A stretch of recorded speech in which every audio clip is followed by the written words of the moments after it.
Well, welcome, fans. I'm here once again, totally unrehearsed, unleashed with Alan Hinton as we're here at the Sounders' practice a couple days before their face-off against the Vancouver Whitecaps. Alan, welcome again.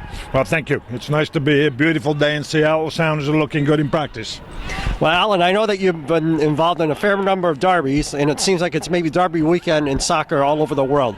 So maybe why don't we start off with your old team, the Vancouver Whitecaps, the Seattle Sounders that I know you have a very, very warm heart in your place for, and you work for them. Tell us about this matchup, maybe some old stories from derbies that you've been involved in. Well, I think my favorite rivalry is Vancouver against Seattle. Always will be, and I'll tell you why. 1978, I was assistant coach, player for the Whitecaps. We won the division, 30,000 average towards the end of the season. Then I went back there in 84 to be the head coach, and we got to the semi-final of the playoffs, so that was good. Loved the people, loved the fans. It's a big club. And then I came to the Sounders, 1980, 81, 82, won 2 divisions in 3 years, won the Transatlantic Cup, had fantastic players, great crowds. So I love both the teams, but I'll be cheering for the Sounders. But they both had what you might call bad start to the season. Sounders are 0 wins from 2 games. It's no panic. Whitecaps are 0 wins from 2 games, but in reality, one of the teams could be 0-3 after this weekend. You made some very controversial comments in the lead up to the MLS Cup last year about fans supporting Portland because it would be good for the Cascadia rivalry. Well, we have a rivalry this weekend. What do you think the pressure is on the Sounders as well as Vancouver to try to replicate Portland's success last year? Well, we know there's going to be a really good 40,000, maybe a slightly more than that crowd here. I expect the Sounders to win. The Sounders haven't won the first 2 games this year, but they haven't played badly. They've played quite well, actually, and it's been hard. And I've watched the replays of both those games. It's hard to say that the Sounders did play badly because they really didn't. 2 goalkeeping errors, one by Stephen Fry in the first game, one by Miller, a young kid, in the second game. So the big deal about this rivalry is the past. I remember when I was at the Whitecaps, we'd come down to Seattle, we'd often win. When I was with the Sounders, we'd go to Vancouver, we'd win sometimes. One story, we played up in Vancouver. Willie Johnson was the Scottish international left winger. He dropped his trousers at the end of the game to Bruce Rioch because he was protesting about Bruce because Bruce played for Scotland when in fact Bruce was born in England, and Willie never ever forgave him for that. It's been a great history for all the clubs. Cascadia is on fire. I will say this about Portland.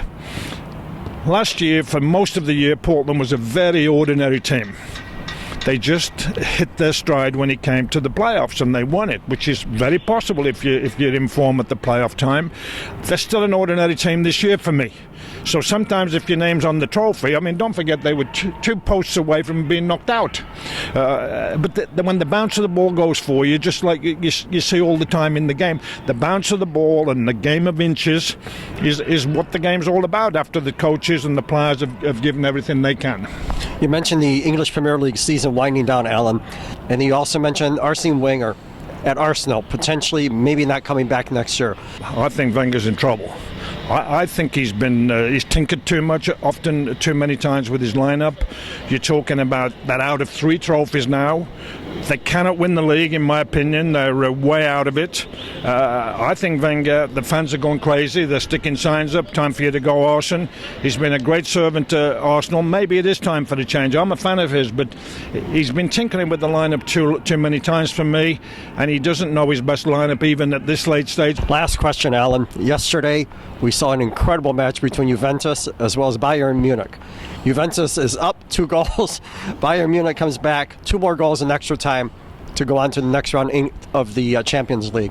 What's your analysis of that match? Well, I watched every moment of the play. It was a fantastic game.